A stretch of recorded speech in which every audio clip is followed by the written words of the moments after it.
On the night of February 13th, 2023, a day before Valentine's Day, a gunman opened fire on the campus of Michigan State University in East Lansing. 3 students were killed and 5 others critically wounded. The campus was locked down for hours as police hunted for the suspect. The shooter was later identified as Anthony Dwayne McRae, a 43-year-old black man from Lansing, whose mental health had deteriorated significantly after the death of his mother, Linda, who passed away from a stroke on September 13th, 2020, at the Sparrow Hospital in Lansing.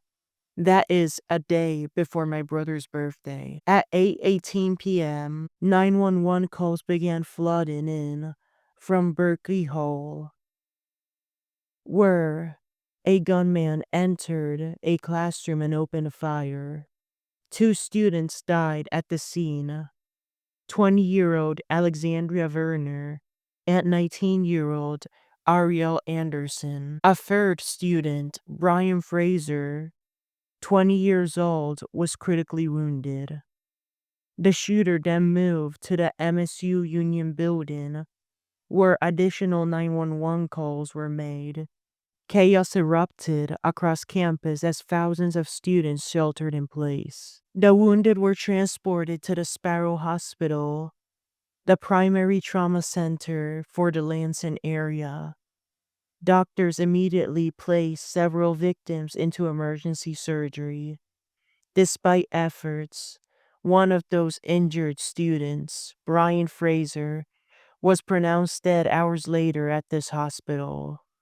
This means that 2 victims died at the scene and 1 at the hospital. Because this was a murder case, all postmortem examinations were handled by the Incam County Medical Examiner's Office, which performs autopsies for deaths occurring in East Lansing and the surrounding area. It was confirmed that both died instantly as the bullets hit them. A massive multi-agency operation formed within minutes.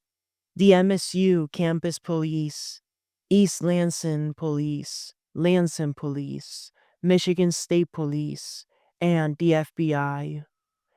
The suspect's image was captured on campus security cameras and released within an hour. The shooter, Anthony Dwayne McRae, fled the campus on foot. At approximately 11:35 p.m., Lansing police located him on Lake Lansing Road. As officers approached him, McRae shot himself.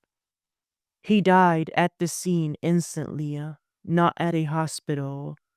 His autopsy was performed by the Incam County Medical Examiner's Office.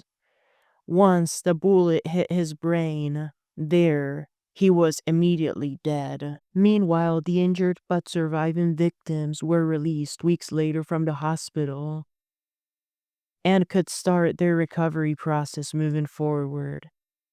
Anthony Dwayne McRae had no connection to MSU.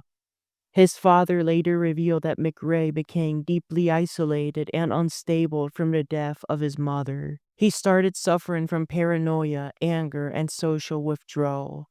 This deterioration formed part of the context investigators evaluated when examining his motive, though no definitive motive has ever been publicly established. McRae legally should not have possessed a firearm due to a prior weapons charge in 2019, but the charge was pled down to a misdemeanor, allowing him to own a gun again. That is according to the Incam County Sheriff's Office. However, I believe that anybody could possess firearms. All victims who lost their lives will be named on here, per your request. Alexandria Verner, 20 years old. Arielle Anderson, 19 years old. Fraser, 20 years old. Anthony Dwayne McRae, 43 years old. And Linda Gale, the mother who died of a stroke in 2020. Because all names deserve to be announced on Strawberry Ink. whether they were the predator or whether they were an individual related but separate from the incident being discussed. The investigation is therefore closed. The motive is officially classified as unknown. MSU has since implemented multiple campus safety reforms, including improved building security, emergency communication updates, and enhanced mental health resources. They're doing a better job than their football rival, OSU. Thank you for listening. May those affected rest in peace. Take care, stay safe, and have a good rest of your day.